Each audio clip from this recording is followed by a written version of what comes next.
What up, YouTube? Here with a post-fight review video for Sebastian Fundora versus Erickson Lubin. You already know the results. Fundora won via 9th round TKO corner stoppage. That means he'll go on to face a winner of Jermell Charlo and Brian Castano. They will be fighting next month for the undisputed super welterweight title. Now, do I think he's ready for that challenge? I mean, 154 isn't the most competitive division in the sport, but with potential fights like these, it brings some excitement to the division. And Fundora, this wasn't his most impressive performance. Lubin is his most impressive name on his resume. So this is his most impressive and biggest win, because this is his road to possibly becoming great. Um, but stylistically speaking, he didn't make any surprising adjustments. He won in a Fundora kind of way. He's a guy that likes to throw himself out there in the wind, likes to take risks that he doesn't need to. He's a guy who forgets about his height and reach advantage. He likes a brawl, man, and that's what he did. He won with his work rate, with his punch output. He threw like 200 more punches than Lubin.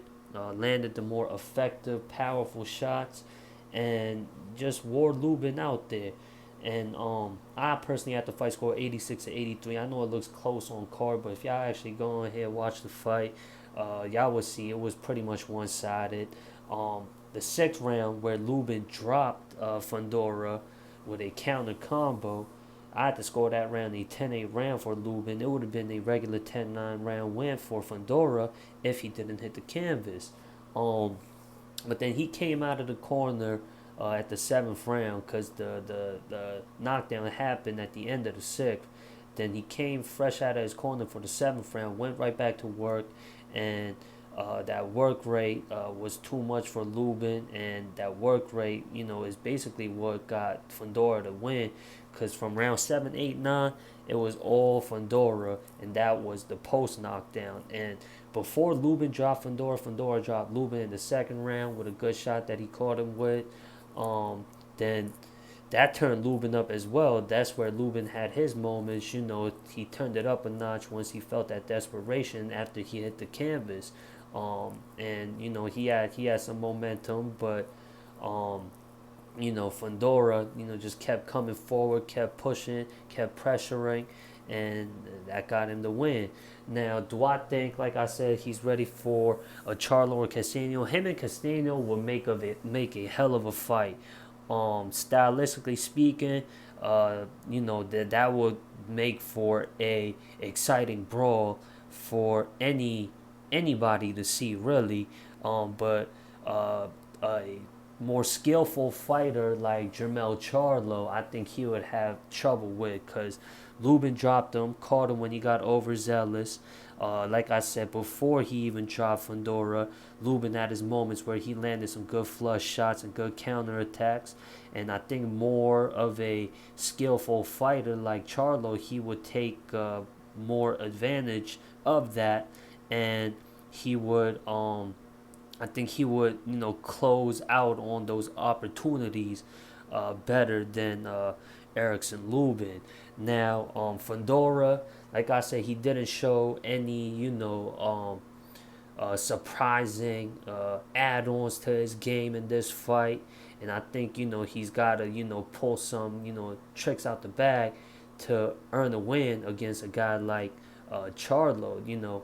What he showed in this fight, that was I wouldn't say he showed anything surprising, because he showed that he could rise above adversary and